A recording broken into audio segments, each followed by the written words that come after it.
So hello friends, welcome to GK विप्स। Friends, हम MP GK में मध्य प्रदेश के नदियों के टॉपिक को कवर कर रहे थे, जहां हमने चंबल नदी तंत्र, सिंध नदी तंत्र और बेतवा नदी तंत्र को जो है कंप्लीट कर लिया था। और उसकी एक एक नदी कौन सी कहां से उद्गमित होती है, किस में समाहित होती है, कौन किसकी सहायक नदी है, किन किन जिलों से प्रवाहित होती हैं, उन पर बनी परियोजनाएँ, बांध और जलप्रपात, उनके किनारे स्थित नगर आदि सब देखा था हमने डिटेल में। होप आप लोगों को अब बिल्कुल क्लियर हो गया होगा कि कौन सी नदी किसकी सहायक है, क्योंकि ये बहुत क्लिष्ट है और पुस्तकों में पूरी तरह से स्पष्ट नहीं किया गया है। फ्रेंड्स, आज हम मध्य प्रदेश की सबसे सुंदर नदी की उपमा से नवाजी गई नदी केन नदी के तंत्र को स्पष्ट करने वाले हैं। तो फ्रेंड्स, हम आज केन नदी तंत्र ले रहे हैं। केन नदी को प्राचीन काल में फ्रेंड्स सुक्तिमती, दीर्णावती, कर्णवती, कैनास आदि नामों से जाना जाता था। इसका सर्वाधिक प्रचलित जो नाम है वो कर्णवती और सुक्तिमती है। केन नदी के उद्गम से भी एक बहुत ही रोचक प्रसंग, रोमांटिक प्रसंग जुड़ा हुआ है। ऐसा माना जाता है कि ये जो क्षेत्र है, यहाँ पर एक प्रेमी युगल था। तो जो प्रेमिका थी उसका नाम था कर्णवती, और जहाँ से केन नदी का उद्गम हुआ अभी, उस समय वहाँ पर केन नदी का उद्गम नहीं था। तो वो दोनों जो थे वो उसी स्थान पर आपस में मिला करते थे। एक बार जब कर्णवती अपने प्रेमी से मिलने के लिए जा रही थी, तो कुछ अज्ञात लोगों ने उसके प्रेमी को मार करके उसको फेंक दिया। अब कर्णवती वहाँ आई और कर्णवती रो रो करके गुहार लगाने लगी, और उसने कुछ ईश्वरीय आराधना की। तो उसका जो प्रेमी का शव था वो उफान मार करके ऊपर आ गया। तो जब उसने देखा कि उसका प्रेमी जो है उसकी मृत्यु हो चुकी है, तो उसने भी अपने प्राण वहाँ त्याग दिए। और ऐसा कहा जाता है कि इस घटना के बाद से ही वहाँ से कर्णवती नदी का उद्गम हुआ। तो फ्रेंड, ये तो थी एक रोमांटिक, जो क्या कह सकते हैं हम उसको, किंवदंती जो कह सकते हैं, अनुश्रुति कह सकते हैं, मान्यता कह सकते हैं, जो केन नदी के उद्गम से जुड़ी हुई है। अब हम चलते हैं केन नदी पर फ्रेंड्स। तो केन नदी को सुक्तिमती, दीर्णावती, कर्णवती, कैनास आदि नामों से भी जाना जाता था। केन नदी का उद्गम कहाँ से होता है? तो केन नदी का उद्गम फ्रेंड्स बहुत सारी बुक में गलत दिया हुआ है। केन नदी का उद्गम जो होता है फ्रेंड्स, सबसे पहले तो आप समझिए जिला आता है कटनी। कटनी जिले से केन नदी का उद्गम होता है। तहसील है रीठी तहसील, और गांव है अहीर गांव। कौन सा गांव है फ्रेंड्स? अहीर गांव। तो अहीर गांव, रीठी तहसील के अहीर गांव, कटनी जिले से केन नदी का उद्गम होता है। ये फ्रेंड्स जो है कैमूर रेंज की जो आपकी उत्तर पश्चिमी ढलाने हैं वहां से उद्गमित होती है। कैमूर रेंज की उत्तर पश्चिमी ढलानों से उद्गमित होती है। और अगर पर्वत बताना हो तो विंध्याचल पर्वत। तो ये पूरे किसी भी रूप में आपसे आ सकता है कि केन नदी का उद्गम जिला पूछ सकता है, तहसील पूछ सकता है, गांव पूछ सकता है, कैमूर श्रेणी पूछ सकता है, विंध्याचल पर्वत। आपको अब ये पूरा जो है A to Z याद है। कैमूर रेंज को आप नोट कर लीजिए, इस पर हम बाद में डिस्कस करेंगे, क्योंकि ये जो क्षेत्र है ये भांडेर और कैमूर श्रेणी का मिलन स्थलों में से एक है। तो इसको आप नोट करिए। अभी तो सारे मैंने आपको कैमूर रेंज बता दिया है, लेकिन इस पर हम बाद में कभी फुर्सत में डिस्कस करेंगे। सो फ्रेंड्स, आइए मैप में देख लेते हैं केन नदी कहाँ से उद्गमित होती है। तो सबसे पहले तो फ्रेंड्स ये आपकी यमुना नदी जो उत्तर प्रदेश में प्रवाहित होती हुई प्रयागराज में किस नदी से मिल जाती है? आपकी गंगा से मिल जाती है। तो केन नदी कटनी जिला यहां पर आता है, कटनी जिले के उत्तर पश्चिमी सीमा से। केन नदी कटनी जिले के उत्तर पश्चिमी सीमा से उद्गमित होकर के पहले इस तरह से पन्ना जिले में प्रवाहित होती हुई, फिर थोड़ा सा पश्चिम की ओर मार्ग लेती है, और फिर इस तरीके से चाप बनाती हुई ये आपका आगे जाती है उत्तर प्रदेश के बांदा जिले में होती हुई, फिर फतेहपुर में चिल्ला गांव के निकट, कहां पर? चिल्ला गांव, और जिला कौन सा आता है आपका? फतेहपुर। यहां पर ये जाकर के यमुना में समाहित हो जाती है केन नदी। ओके फ्रेंड्स, केन नदी की जो लंबाई है, समागम स्थल इसका कहां हो गया? समागम स्थल इसका हो गया चिल्ला गांव। ओके, चिल्ला गांव कहां पर? फतेहपुर। मध्य प्रदेश के किन किन जिलों से प्रवाहित होती है? प्रवाह कहां कहां है? तो कटनी के बाद फिर आपका आ जाएगा पन्ना के बाद छतरपुर के बाद आपका आ जाएगा बांदा के बाद फिर आपका आ जाएगा फतेहपुर।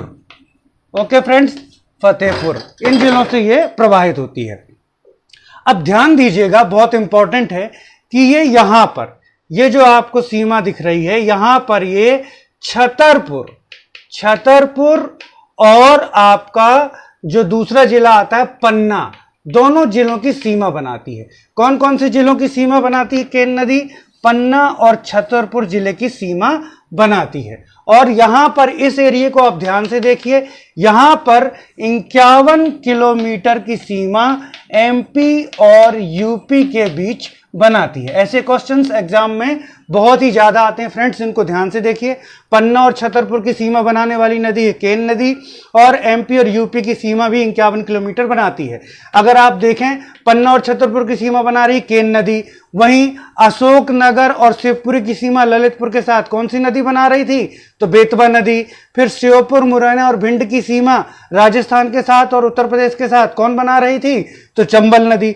तो इस तरह के क्वेश्चंस जो हैं आप बहुत गौर से देखा करिए। सो फ्रेंड्स, ये हो गया। अब इसकी लंबाई, इसकी लंबाई कितनी है? इसकी लंबाई है फ्रेंड्स 427 किलोमीटर, 427 किलोमीटर। और मध्य प्रदेश में कितना है इसका प्रवाह? तो मध्य प्रदेश में है 292 किलोमीटर मध्य प्रदेश में बहती है। ओके फ्रेंड्स, मध्य प्रदेश में 292 किलोमीटर बहती है, 84 किलोमीटर ये जो है यूपी में बहती है, और 51 किलोमीटर दोनों राज्यों की सीमा बनाती हुई बहती है केन नदी। तो क्या क्या हो गया फ्रेंड्स? केन नदी मध्य प्रदेश की सबसे सुंदर नदी की उपमा से नवाजी गई है। सुक्तिमती, दृढ़ावती, कर्णवती, कैनास आदि इसके प्राचीन नाम है। उद्गम कटनी जिले की रीठी तहसील के अरे गांव से कैमूर रेंज की उत्तर पश्चिमी ढलानों से होता है, और पर्वत विंध्याचल पर्वत है। फिर समागम चिल्ला गांव फतेहपुर में होता है। कौन कौन से जिलों से? कटनी, पन्ना, छतरपुर, बांदा, फतेहपुर से होती है। पन्ना छतरपुर की सीमा बनाती है। मध्य प्रदेश और यूपी की 51 किलोमीटर की सीमा बनाती है। लंबाई 427 किलोमीटर है, मध्य प्रदेश में 292 किलोमीटर है, और 51 किलोमीटर की सीमा मध्य प्रदेश और यूपी दोनों की बनाती है। जल ग्रहण क्षेत्र लगभग 26,000 वर्ग किलोमीटर का जो इसका जल ग्रहण क्षेत्र है। कितना क्षेत्र है फ्रेंड्स इसका जल ग्रहण क्षेत्र? 26,000 वर्ग किलोमीटर इसका जल ग्रहण क्षेत्र है। अब फ्रेंड्स हम आते हैं नेक्स्ट जो है हमारा, कि इसकी सहायक नदियां कौन कौन सी हैं। सो फ्रेंड्स, इसकी सहायक नदियों में थोड़ा सा इसको हम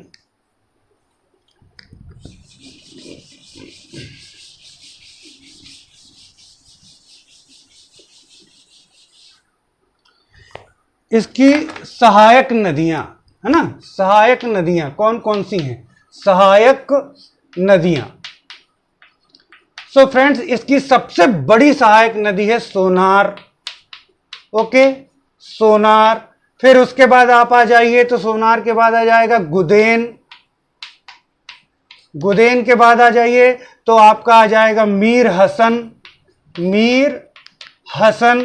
फिर आ जाइए क्या के बाद फिर आप आ जाइए तो इसका आ जाएगा आपका उर्मिल, इसकी एक प्रमुख सहायक है उर्मिल।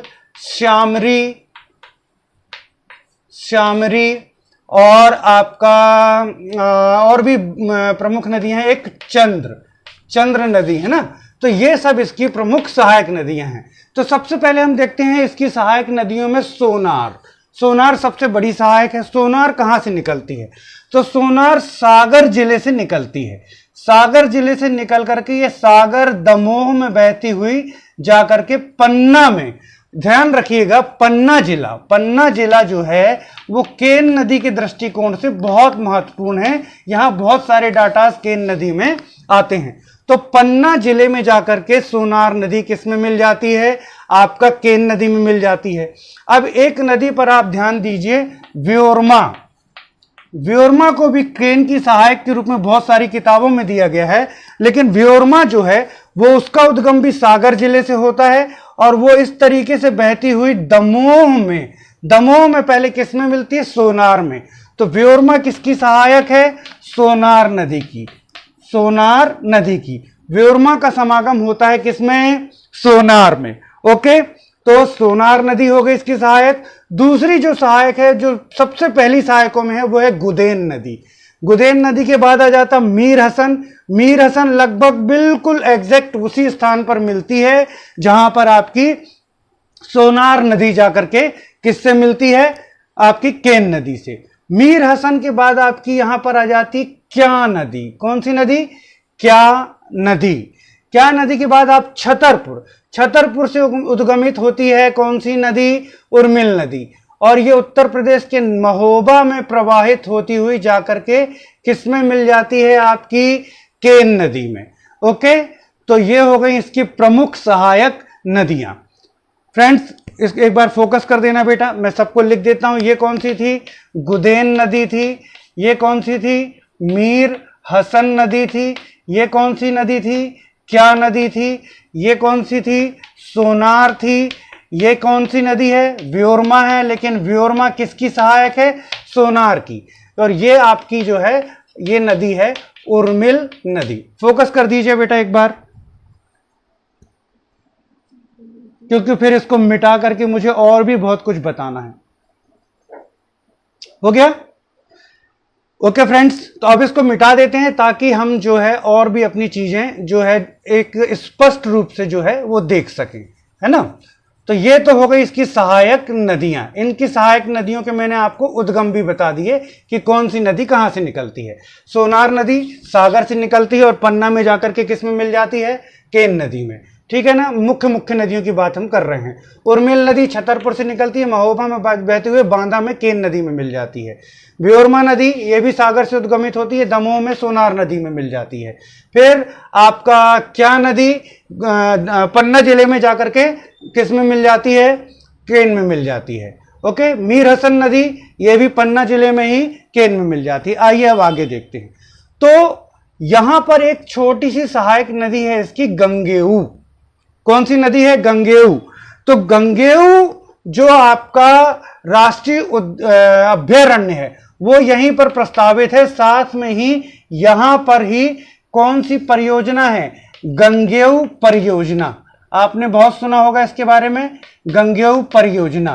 तो केन नदी की सहायक नदी गंगेऊ और केन पर कौन सी परियोजना निर्मित है? यहां पर ये जो क्षेत्र फ्रेंड्स यहां बहुत कुछ आने वाला है, यहां पर गंगेऊ परियोजना है।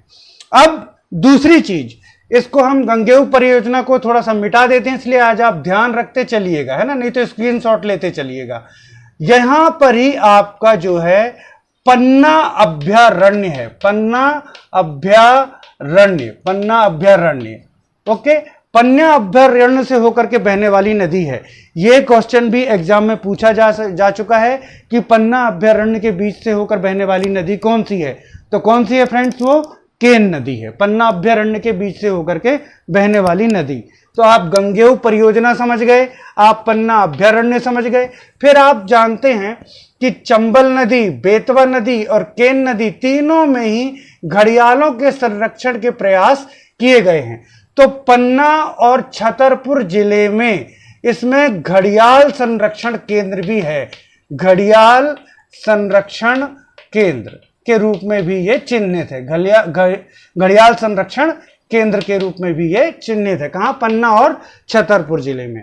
ओके फ्रेंड्स, तो गंगेऊ अभयारण्य हो गया आपका, गंगेऊ परियोजना हो गई, पन्ना अभयारण्य हो गया और आपका घड़ियाल संरक्षण केंद्र हो गया। आगे चलते हैं। तो अब केन नदी द्वारा बनाए जाने वाले जलप्रपात, तो आता है आपका गाथा जलप्रपात, पांडव जलप्रपात और आपका एक आ जाएगा स्नेह, जहां कहीं कहीं रने दिया हुआ है, स्नेह जलप्रपात। गाथा और पांडव जलप्रपात दोनों कहां पर है? पन्ना जिले में है। जबकि स्नेह जलप्रपात जो है आपका वो आता है छतरपुर जिले में। ओके फ्रेंड्स, तो आप यहां देख लीजिए, यहां पर ये अति सुंदर मेरा घूमा हुआ है इसलिए मैं बोल रहा हूं, पांडव जलप्रपात बनाती है। पांडव जलप्रपात केन और उसकी सहायक नदियां पन्ना जिले में कौन सा जलप्रपात बनाती हैं? पांडव जलप्रपात। उसी से थोड़ा आप ऊपर देखेंगे तो यहां पर गाथा जलप्रपात बनाती है। और छतरपुर में कौन सा जलप्रपात बनाती है? स्नेह जलप्रपात। तो गाथा, पांडव और स्नेह जलप्रपात तीनों ही जलप्रपात किस नदी पर स्थित हैं? तीनों जलप्रपात आपका केन नदी पर स्थित है। ओके फ्रेंड्स, ये क्लियर हो गया आपका। आगे चलते हैं।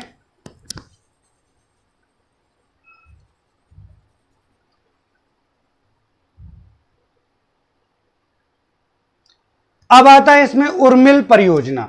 तो मैंने आपको बताया था ये उर्मिल नदी है, महोबा जिले में इसमें उर्मिल बांध बनाया गया है। कहां पर? महोबा जिले में उर्मिल बांध बनाया गया है। इस क्षेत्र को अगर हम छोड़ दें, यहां पर कौन सा बांध बताया था मैंने आपको? बताइए, अगर आपने पिछली क्लासेस देखी हैं और पिछली क्लासेस का आपका कुछ याद है तो बताइए, इस पॉइंट पर कौन सा बांध मैंने बताया था आपको? एग्जाम में भी आ चुका है, एग्जाम में पूछा जा चुका है। तो यहां पर मैंने आपको बताया था लेचुरा बांध। कौन सा बांध? लेचुरा बांध। लेचुरा बांध कौन सी नदी पर है? धसान नदी पर है। ओके, तो चलिए अभी इसको छोड़ते हैं। तो यहां पर उर्मिल परियोजना स्थित है। उर्मिल परियोजना मध्य प्रदेश और छत्तीसगढ़ की संयुक्त परियोजना है। इसमें अगर आपसे पूछा जाए बांध कहां बनाया गया है, बांध, क्योंकि मध्य प्रदेश और उत्तर प्रदेश की बिल्कुल सीमा पर उर्मिल परियोजना है, लेकिन अगर आपसे जाए कि बांध कहां है, उर्मिल बांध, तो कौन से जिले में है? महोबा, उत्तर प्रदेश। महोबा उत्तर प्रदेश में कौन सा बांध है? उर्मिल बांध बनाया गया है। तो उर्मिल परियोजना भी आपकी स्पष्ट हो गई, उर्मिल परियोजना। ओके फ्रेंड्स, ये क्लियर हो गया आपको। अब एक बहुत ही महत्वपूर्ण चीज, और इसमें से भी आपका क्वेश्चन आ सकता है, आपसे क्वेश्चन पूछा जा सकता है कि कौन सी नदी विजावर सीरीज को काटकर गहरे गार्ज का निर्माण करती है? तो ध्यान दीजिएगा, कटनी में कैमूर श्रेणी की उत्तर पश्चिमी ढलानों से निकलने के बाद यहां पर कौन सी श्रेणी आ जाएगी? भांडेर। और भांडेर की विजावर श्रेणियों को यह काटते हुए लगभग 60 किलोमीटर लंबा, 60 किलोमीटर लंबा और 180 मीटर गहरा गार्ज का निर्माण करती है। मुख्य रूप से यह बिजावर श्रेणी को काटती है। बिजावर श्रेणी को काटकर, बिजावर श्रेणी ना आए तो भांडेर श्रेणी को काटकर, अगर दोनों जाए तो बिजावर, तो बिजावर श्रेणी को काटते हुए 60 किलोमीटर लंबा और 180 मीटर गहरा गार्ज का निर्माण करती है। कौन सी नदी आपकी आ जाएगी? केन नदी। ओके फ्रेंड्स, यहां पर केन नदी के आप फोटोज देखेंगे तो उसमें आपको स्पष्ट समझ में आएगा गहरे गार्ज। गार्ज का निर्माण नदी कैसे करती है, तो मैं भी आपको शॉर्ट में समझा देता हूं। नदी दो प्रकार से अपर्दन करती है अपने किनारों का, एक तो क्षैतिज अपर्दन, एक लंबवत अपर्दन। क्षैतिज अपर्दन क्या होता है? जब वो अपने किनारों को, जहां से बह रही है दोनों किनारों को काटते हुए चलती है।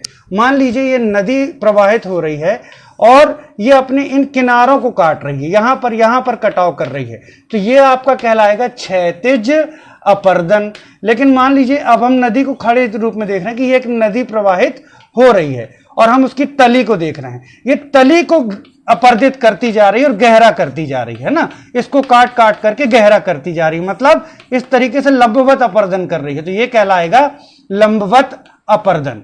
तो जब नदी क्षैतिज अपर्दन की जगह लंबवत अपर्दन अधिक करती है तो निरंतर गहरी होती जाती है, और निरंतर गहरी होते जाने से उसके किनारे इस तरीके से खड़े हो जाते हैं और नदी निचली जो खड्डों से होकर के इस तरीके से नदी बहने लगती है, तो इसको बोलते हैं गार्ज।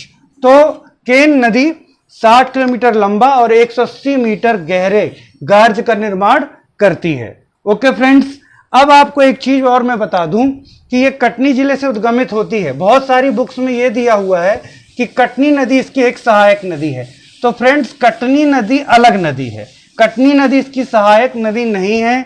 कटनी नदी जो उद्गमित होती है वो सिहोरा के निकट भितरीगढ़ की पहाड़ी से उद्गमित होती है और ये आगे थोड़ा सा उत्तर पूर्व की ओर बहते हुए विजयराघवगढ़ में, विजयराघवगढ़ में महानदी, कौन सी महानदी? वो छत्तीसगढ़ वाली नहीं, जो हमारे एमपी की एक शुभ महानदी है, महानदी में जाकर के मिल जाती है। और महानदी फिर जाकर के आपका सोन नदी, जहां बाण सागर परियोजना बनाई गई है, वहां सोन नदी में मिल जाती है। ओके फ्रेंड्स, तो कटनी नदी किसकी सहायक नदी नहीं है? कटनी नदी केन नदी की सहायक नदी नहीं है। हाँ, केन नदी का उद्गम जरूर कटनी से होता है। अब एक इंटरेस्टिंग पॉइंट, कौन सी नदी साहजर या सजर नामक पत्थरों के लिए विख्यात है? तो ध्यान दीजिएगा, पन्ना से लेकर के पूरा जहां तक नदी प्रवाहित होती है, ठीक है। इसमें एक बहुत छोटे छोटे चमकीले पत्थर पाए जाते हैं जिनको कहा जाता है साहजर या सजर पत्थर। अति मूल्यवान पत्थर होता है ये साहजर या सजर। ओके, तो यहां आपका पन्ना नदी से लेकर के और इसके समागम तक, जहां ये आपका फतेहपुर में समाहित होती है चिल्ला गांव में, पन्ना जिले से लेकर के साहजर नामक पत्थर पाया जाता है। साहजर नामक पत्थर छोटा सा पत्थर होता है, ठीक है ना, और बहुत बहुमूल्य पत्थर है। ये हजारों रुपए से लेकर लाखों रुपए तक में बिकता है और इसकी तुलना सुलेमानी पत्थर से की जाती है। सुलेमानी पत्थर से की जाती है और मध्य एशिया के पश्चिमी देशों को, मध्य एशिया के पश्चिमी देशों को, मतलब ईरान वगैरह को इसका निर्यात किया जाता है और इसकी तुलना सुलेमानी पत्थर से की जाती है। इसके साथ एक किंवदंती भी जुड़ी हुई है इस पत्थर से कि चांद, अब ये किंवदंती है कि चांद की रोशनी में इस पत्थर में भिन्न भिन्न आकृतियां स्वतः निर्मित हो जाती हैं, अलग अलग आकृतियां स्वतः निर्मित हो जाती हैं। तो साहजर या सजर नामक पत्थर किस नदी में पाया जाता है? ये आपका केन नदी में पाया जाता है। ओके फ्रेंड्स, तो ये हमने पूरा टॉपिक देख लिया। मैं देख लेता हूं कुछ अगर छूटा होगा तो उसको हम कवर कर लेंगे।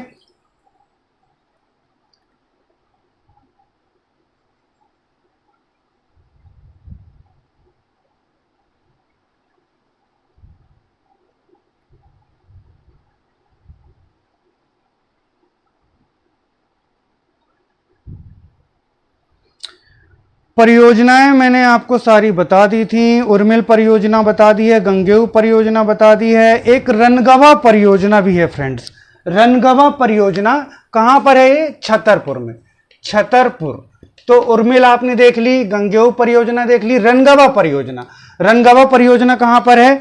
छतरपुर में है। ओके फ्रेंड्स, तो फ्रेंड्स ये हमारा पूरा केन नदी से रिलेटेड जो है टॉपिक हो गया। अब इसमें मैंने इसकी सहायक नदियां मिटा दी थी, तो एक बार फिर से बना देता हूं ताकि आपको पूरा केन नदी तंत्र जो है वो स्पष्ट हो जाए। यहां पर सागर जिले से आकर के कौन सी पन्ना में प्रवाहित हो जाती है? सोनार। फिर सागर जिले से ही व्योरमा नदी निकल करके दमोह में किस में मिल जाती है? सोनार में। इसकी प्रारंभिक एक सहायक नदी है गुदेन, फिर मीर हसन नदी, फिर क्या नदी, उर्मिल नदी, श्यामरी नदी और चंद्र नदी, ठीक है ना। ये सब इसकी सहायक नदियां हैं। ये है आपका केन नदी तंत्र।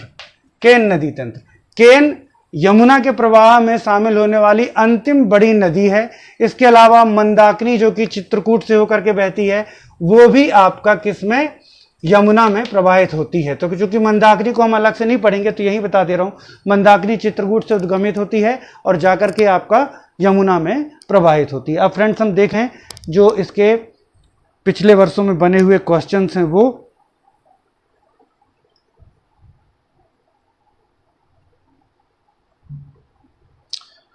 सो फ्रेंड्स ये क्वेश्चन है PBANM 2016 से।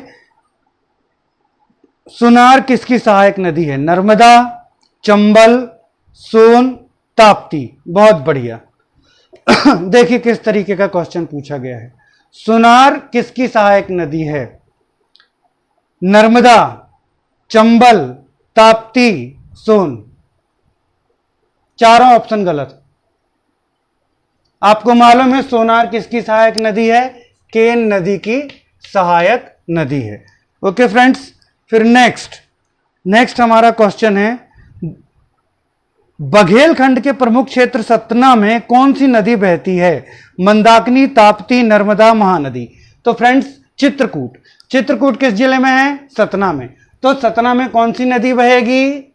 मंदाकिनी नदी, जिसके बारे में मैंने अभी आपको बताया कि ये चित्रकूट से निकलती है और यमुना में समाहित होती है। कहां पर? करबी के निकट ये यमुना में समाहित होती है। Next question friends,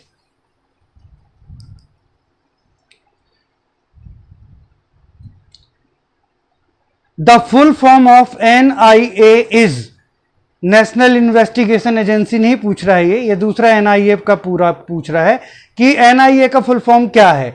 net irrigated area, national irrigated area, national increase average, national irrigated area. तो नेट शुद्ध सिंचित क्षेत्र है ना, तो net irrigated area, net irrigated area आएगा। ओके, शुद्ध सिंचित क्षेत्र जिसको हम बोलते हैं। फिर फ्रेंड्स नेक्स्ट क्वेश्चन है, बुंदेलखंड के पठार की प्रमुख नदी या नदियां हैं? ए बेतवा, बी धसान, सी केन, डी सभी। तो आपको मैंने बुंदेलखंड का पठार बताया हुआ है कि भिंड के हाफ पार्ट से बुंदेलखंड का पठार स्टार्ट हो जाता है और ये दतिया और शिवपुरी के आधे भाग और फिर अशोकनगर को कवर करते हुए और यहां पर निवारी, टीकमगढ़, छतरपुर और आपका थोड़ा सा केन नदी को हम इसकी एक सीमा मान सकते हैं और आपका जो आ जाएगा पन्ना जिले को कवर, आधा पश्चिमी पन्ना को कवर करते हुए ये पूरा क्षेत्र जो है बुंदेलखंड का पठार कहलाता है। तो बुंदेलखंड में आपको मालूम है कौन कौन सी, चंबल भी बहती है, ये चंबल हो गई, ठीक, और आपका बेतवा भी बुंदेलखंड के पठार में इस तरीके से बहती है, हम लास्ट क्लास में समझ चुके हैं। और केन भी कहां पर बहती है आपकी, बुंदेलखंड के पठार में बहती है। तो आ जाएगा उपर्युक्त सभी नदियां। सो ओके फ्रेंड्स, ये थी हमारी आज की क्लास। अब नेक्स्ट क्लास में हमारे लिए बच रही है टोन्स नदी और जो आपका है सोन नदी।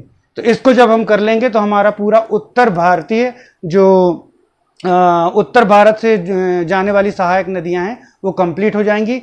इसके बाद हम फिर नर्मदा, ताप्ती और अन्य नदियों को देखेंगे। Okay friends, thanks for watching.